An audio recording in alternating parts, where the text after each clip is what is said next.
Bonjour tout le monde, donc on se retrouve aujourd'hui, ça sera pas un tuto carte, album ou quoi que ce soit ou embellissement, ça va être tout bonnement un tuto pour de rangement, d'astuces rangement. Alors astuce, moi, une méthode qui me convient, une méthode que j'ai vue, que j'ai rassemblé plein d'idées que j'ai vues sur la toile et du coup j'ai réussi à faire quelque chose d'à peu près correct. Donc ce sera cette vidéo pour faire, donc le classeur vous ne le regardez pas parce que je vais le recouvrir après, pour faire des rangements pour les tampons. Alors attendez, comment je vais pouvoir faire ça? Voilà, rangement pour les tampons. Donc sur des feuilles en fait plastique tout ça, parce que je voulais pas y mettre trop cher et je voulais un truc pratique où on a une bonne visibilité de l'ensemble des tampons. Donc je vais vous montrer comment je me suis organisée et puis la petite astuce que du coup j'ai fait sur sur pratiquement toutes les pages, c'est que comme les tampons occupent pas toute la place de la page, j'ai organisé des petits rangements comme ça pour mettre les découpes de mes tampons. Alors vous allez voir ici par exemple, ici j'ai rangé donc je vais mettre ça. Oh, je vais vous le mettre à l'envers pour que vous puissiez me voir. Donc là par exemple j'ai ma planche de tampons et là j'ai une petite pochette avec les découpes du tampon associé, parce que j'aime bien en fait quand j'obtiens mon tampon, je fais en général des petites feuilles de tamponnage pour voir déjà ce que le tampon rend et après je les découpe ou je les colorise pour mettre sur mes créations. Donc là, je vais vous montrer donc comment réaliser une page comme celle-ci. Enfin, ce sera plus une page comme ça, comme celle-ci, avec deux compartiments pour les tampons clear et un compartiment pour les découpes. Donc, pour ça, vous allez avoir besoin, donc bien entendu, de plaques de tampons, d'une feuille transparente. Donc moi, je prends une qualité pas trop fine, pas trop dure, mais pas trop dur, c'est parce que j'en ai pas, mais pas trop fine en fait. J'aime bien avoir pour un guide comme ça avec, c'est une fiche Bristol quadrillée, vous allez voir pourquoi. Et ensuite je prends, alors moi c'est une feuille comme ça qui est pas trop épaisse, qui prend pas trop d'épaisseur dans le plastique, hein. Et puis ça sort de ce catalogue, de cet album là de chez Action. Donc voilà pour ça. Et puis vous aurez besoin d'une règle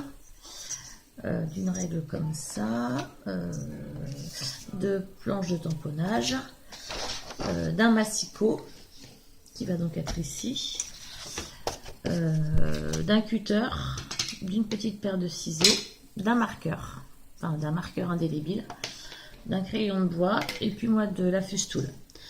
Donc je vous montre tout de suite comment je fais. Donc déjà j'intègre dans la feuille en plastique ma fiche Bristol à carreaux. Alors pourquoi j'aime bien carreaux? Parce que ça me permet d'avoir des repères tout simples sur ma feuille quand je vais venir poser mes plaques de tampon clear. Donc là je pose mon tampon clear au bord de ma feuille. Je visualise là où je vais venir faire mon trait là où je vais venir faire une petite coupure avec mon cutter pour pouvoir insérer mon tampon clear à l'intérieur. Donc sans appuyer, je viens juste passer tout doucement, je vérifie. Donc là c'est pas encore assez coupé, donc je repasse une autre fois.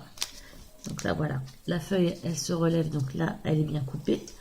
Et ensuite avec mon marqueur, je me dis que à cet endroit là, je vais venir passer la Fustool. C'est mon petit repère pour pouvoir voir que, alors j'ai un endroit où j'ai coupé pour venir intégrer le tampon clear. On voit pas encore trop bien ici, je sais pas comment me mettre moi ici. Et donc mes petits repères sur lesquels je vais venir passer la Fustool, sachant que j'aurai enlevé la fiche Bristol. Je vais vous montrer. Donc je positionne mon deuxième tampon qui sera juste au-dessus. Je vais venir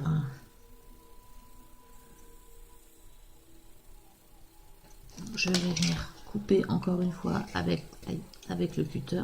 Je me suis coupé le doigt. La nièce de la nièce. Et ensuite, avec ma Fustool, avec mon crayon marqueur, je viens faire mes repères. pour passer la fustoule. Donc une fois que je suis là, j'enlève ma fiche Bristol parce que je n'en ai plus besoin. Et je viens prendre une feuille sur laquelle je vais venir en fait intégrer dans ma page. Alors pour ça, il va falloir que je la découpe. Je ne vais pas pouvoir la conserver telle qu'elle. Donc là, je sais que je vais avoir une découpe ici et une autre ici et une autre ici. Donc je prends mes petits repères au crayon pour savoir à peu près où je vais devoir couper ma feuille. Et ensuite, avec donc mon massicot, je vais venir enlever les excédents de feuilles. Donc, hop. Donc ça, j'enlève. Donc ce que vous faites, ce qu'il faut bien faire avec le massicot, alors moi j'ai toujours eu du mal à trouver un bon massicot, celui-ci ma foi est plutôt pas mal, c'est avec les repères de toujours bien aligner votre feuille pour faire des coupes droites. Et donc je coupe ma dernière partie.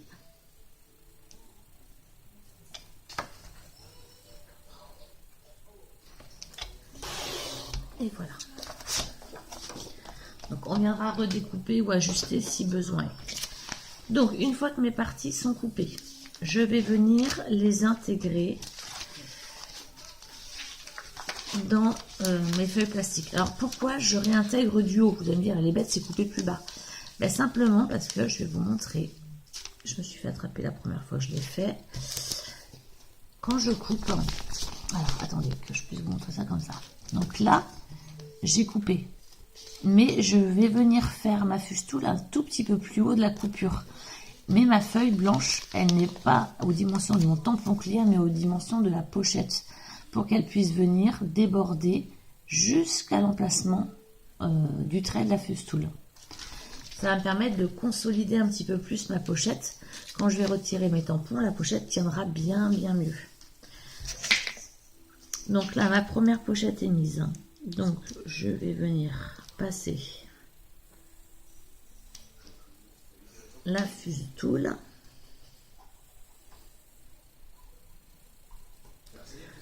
Donc c'est vrai que franchement pour pouvoir faire ça, ben, malheureusement il vous faut la fustoule parce qu'autrement vous ne pourrez pas du tout réaliser de telles pochettes. Ça ne sera pas possible sans fustoule. Enfin, après ça peut être aussi, il y en a qui ont bidouillé un petit peu l'appareil de chez Action pour mettre les strass en achetant que les embouts de la fustoule, ça marche très bien.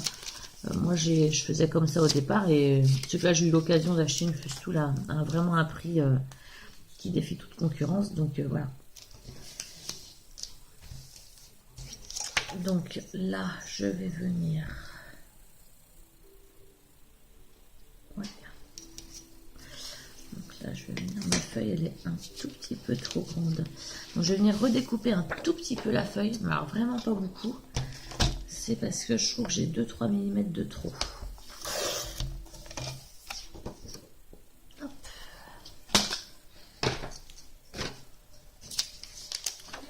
Donc je réintègre ma feuille.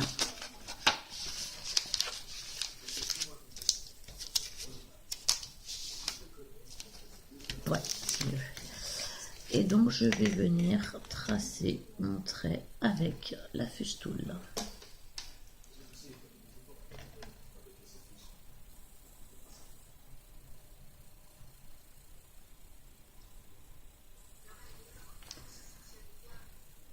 Et voilà.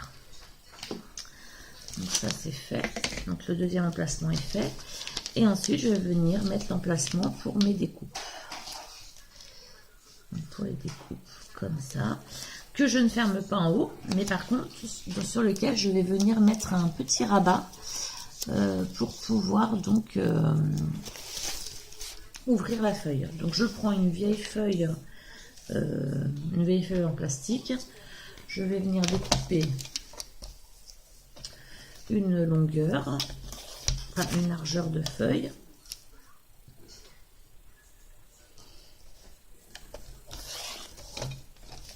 Voilà. Et donc, quand j'ai fait ça, je vais venir prendre ma mesure. Donc, je vais venir redécouper les extrémités un petit peu.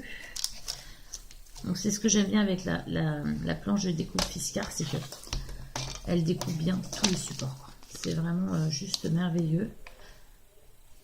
Ça ne déchire pas le papier, ça ne déchire pas le plastique, ça ne déchire pas le carton. Elle est vraiment super cette planche. C'est vraiment un achat que je ne regrette pas du tout, du tout. Donc pour cette partie-là, je veux faire un petit rabat en fait, comme une petite pochette qui se ferme. Donc pour ça, je vais venir mettre donc, au dos de ma pochette, je vais venir glisser derrière ma feuille blanche le plastique que je viens de couper. Vous voyez, on le voit par transparence. Voilà, il est juste ici, jusqu'au petit trait. Et je vais venir avec ma festoule, je vais venir passer en fait progressivement sur toute la longueur, toute la largeur de la pochette. Donc par contre, je fais un double trait avec la festoule. Donc je viens fermer une première fois là. Et pour consolider en fait ce petit rabat de fermeture, je vais venir un peu plus bas, refaire un deuxième trait. Et là l'avantage, c'est qu'en faisant comme ça, comme il y a le papier blanc, je ne vais pas sceller les deux parties, le devant et l'arrière de ma pochette. Hein, vous allez voir, hop, ça s'ouvre très très bien. Ensuite, rendu à cette étape-là, je viens faire mon petit rabat. Alors, souvent, ce qui est bien pour que ça plie vraiment très très bien, c'est d'utiliser le plioir. Et puis ensuite, je vais venir mettre un petit scratch pour pouvoir le refermer. Ah oui, j'ai oublié de vous dire qu'il fallait des petits scratchs. Donc moi, c'est des petits ronds que je prends chez Action et que je redécoupe donc en 4 pour le coup. Pour avoir, bon, aussi pour économiser un peu, parce que bon, ça reste qu'un rangement, hein, c'est pas non plus une création. Donc, hop là.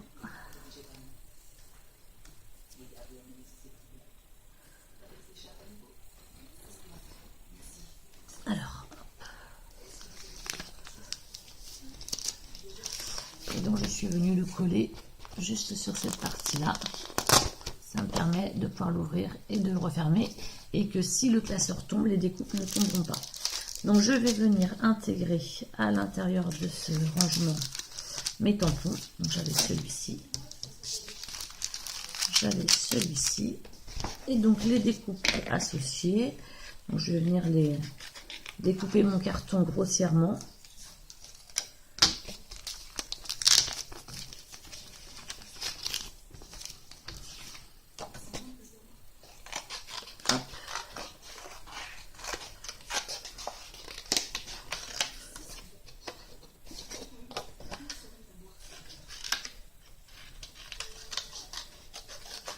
Et voilà.